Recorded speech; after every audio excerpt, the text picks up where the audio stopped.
Orrin here for LBC, and we are here with Crown the Empire. Yo. How are you guys doing today?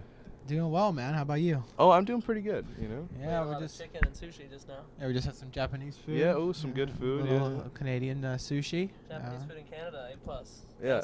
First time having it here, solid game. I like it. That's good. Yeah, we do sushi pretty well here. Around Toronto, there's a lot of good sushi places. Yeah, So, yeah.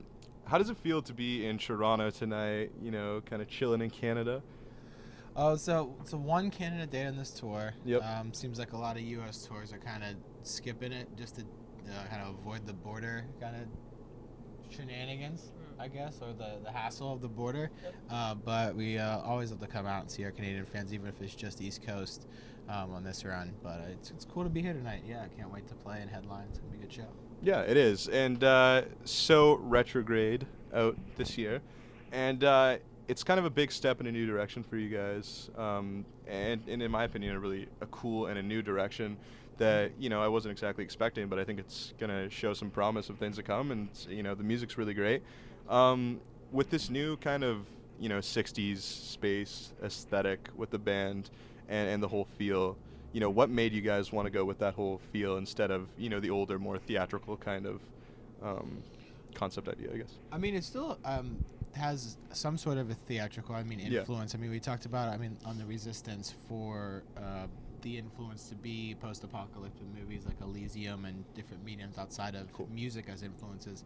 This one we take back to do the retro influence. We influenced like Stanley Kubrick's 2001 Space Odyssey and things like that. So the theatrical influence has always been there and will always be there in Crown the Empire. Just where that influence is coming from, whether it's a modern or a throwback influence, I feel like it's just all going to kind of play into what the music has for it. Want to say anything more on the sound of the album? Yeah, that's fine. Agreed upon. And, you know, with that being said, you mentioned like Elysium. If you could score one sci-fi classic and kind of, you know, because there's some instrumentals on this album, if you could score one sci-fi classic with your own music, which would you pick? Star Wars. Star Wars? Just, yeah. The OG? Star Wars? OG Star Wars. Oh, they yeah. were just like, yeah, fuck John Williams, we want to Crown the Empire instead. I was like, yeah, down. I'll do it. We'll For do the whole next thing. movie, they're like, no, John Williams, get out here. Yeah, Crown the Empire. We're going with Crown the you're Empire. too old, man. Yeah. Time for the new kids. He's getting old, John Williams. Yeah, oh yeah. I'm worried. What is he, like 250? 200? 220 at this point? Yeah. Like that. He's getting there. Yep. To do a David Lynch movie score, yeah. just to how just mysterious and how unique and how creative and out there he is. I'd love to write something for Lynch. New Twin Peaks coming out. I heard about it. I heard it was going to come out, then it got nixed. Yep. And then it was. I guess that ended. The original one ended with like the hints like 20 years later. Or something. Yeah, exactly. It was going to come back later, so we'll see. Sweet. And, you know, with Dave taking a break from touring right now, that, you know, has put you guys into really working your asses off on stage because, you know, as a four-piece now, it's a lot more work going out there and playing. Has that been kind of strenuous playing on this tour? That's definitely you. Yeah, exactly. I mean, everybody kind of had to take on a lot of new tasks in the band. You know, as we kind of progressed, we knew that we wanted to be better performers and really connect to the song and play every song. You know, they all started as an acoustic song, so if you could play it straight through, it was a good song. So going from there and trying to figure out the best ways to put all these pieces together was really challenging, but also, you know, we had the most time to practice. I think we really worked hard in a way that we changed our practice mindset altogether. We all picked up new instruments on stage, and everybody's doing, you know, things they hadn't done. And to constantly be pushing ourselves is the only reason why, you know, this band exists. Is to we were always taking risks, and so, you know, although, you know, things may happen and come up, we're always going to be able to adapt to them. And this is just one of the things that we had to do. Awesome. So, yeah, it's great. And on this new album, you know, after the instrumental track that starts it off, we have Are You Coming With Me? And I kind of took that as like almost you guys asking the fans like, hey, we're going in this new direction. Like, do you guys want to come with us? This is going to be a whole new thing. Are you down for it? So how have the fans, you know, the old fans reacted to this new material? It's always, you know, it's always going to be mixed. It's hard to tell who between the people that actually buy it and enjoy it versus the people that will just comment on it. Yeah. You know, a lot of people, you know, nowadays I haven't paid for an album, and so I mean I do out of pure principle, but like I've stolen so many CDs. So people, you know, as long as it's getting out there and they're hearing it is the number one thing to me. But obviously going in a new direction, and you know, Are You Coming With Me was absolutely that track. This kind of sense of we didn't know ourselves where we're gonna end up writing the album, and that being one of the first songs coming out.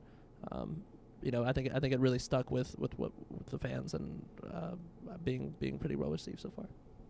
And for me, my favorite albums I've ever heard, just as a music fan, as a listener, they've always been albums that have grown on me that I was almost taken back at my first listen, and to be able to write an album like that and to hear fans say, I didn't like this record at first, I like this song at first, but it's not my favorite song on the album, that kind of shows like the maturity and the growth with not only just us but our fans as well. If fans want to listen to the Fallout, I know a lot of bands say this, they can go do that, but I mean, I at the same time, I feel like a lot of the people negatively talking about our band online don't understand our band. They might like one song from our band that a friend showed them, and they think that's our band.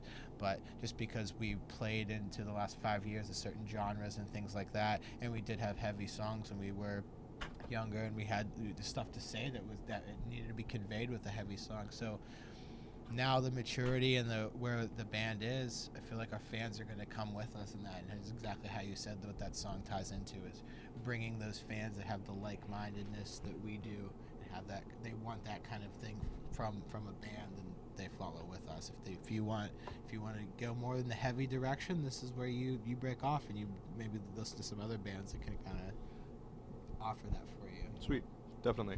And I thought we would end off this interview by playing a fun little game, if you guys are into that. Of course. Oh, yeah, okay. So, you know, with the whole space kind of theme we have on this new album, I thought we'd take a look at some space lyrics. And we're going to play a little game called Who Sang That? Okay. All right. So maybe I could get you guys to, you know, you can just do your own little rendition of this and then try to guess who these lyrics are from. So maybe, Andy, we'll start with you there. If you want to just have a game. You would just read it? Yeah. I'll stir fry you in my walk. Your knees will start shaking and your fingers pop like a pinch on the neck from Mr. Spock. Sounds like a rap. I don't know if it's just because how you sang it. Yeah. Is it 2 Chainz? No, it is not 2 Chainz. 2 Chainz has some of my favorite lyrics ever, so that's right. Yeah. Clickety clack, sitting on my back. I have no idea. I'm gonna go ahead. You would know if it was Eminem, right? Yeah. So it's not Eminem. I don't think it's Eminem. Unless Obscure. I'm gonna guess. Yeah. A B-side or something. Let's go with Run DMC. Okay. The correct answer was Beastie Boys. Beastie Boys! Intergalactic. Oh! Yeah, I see? didn't think about it. Yeah. Oh, okay, cool. So now if you just swipe over here, we have another lyric. Maybe if you'd like to have a try at this It's one. an exploration. She's made of outer space, and her lips are like the galaxy's edge, and a kiss the color of the constellation falling into place.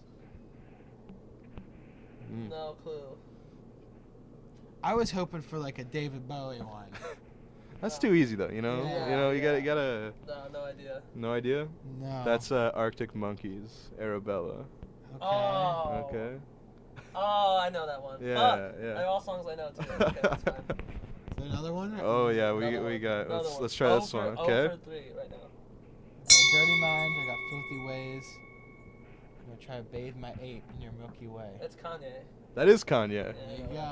That's from E.T. Yeah, That's his feature on E.T. And then we know just that got. one. Come on and slam and welcome to the jam. Space Jam soundtrack. Oh yeah, Space Jam soundtrack. You're Okay. killing these. And then we got one more here. Yeah, Oxygen. this will get played tonight. The chemicals. I think they're telling us we're not alone. The molecules taking shape until we let them go. Yeah, that was a lot of exploration on our writing the new album and how to let's write songs how we listen to songs. Yep. Let's like our own album more than we like any of our other favorite albums. dreams. I like that. And I like that idea. to be able to make music we're proud of and music we love playing on stage every night. Dude, I love Oxygen every night. I close my eyes and just enjoy it. It's very Sweet. cool. Yeah. All right. Thanks so much. So yeah, thank you guys so much. Crown the Empire, LBC, having a time on the tour bus here. Thanks. Take it easy. All right, thanks guys. That was awesome. Yeah, thanks, man. Damn, I thought I was gonna get them all wrong. I'm not gonna get a single one of these motherfuckers. I'm so glad you saved me. Come on and slam. You know, that's an iconic one. That's awesome.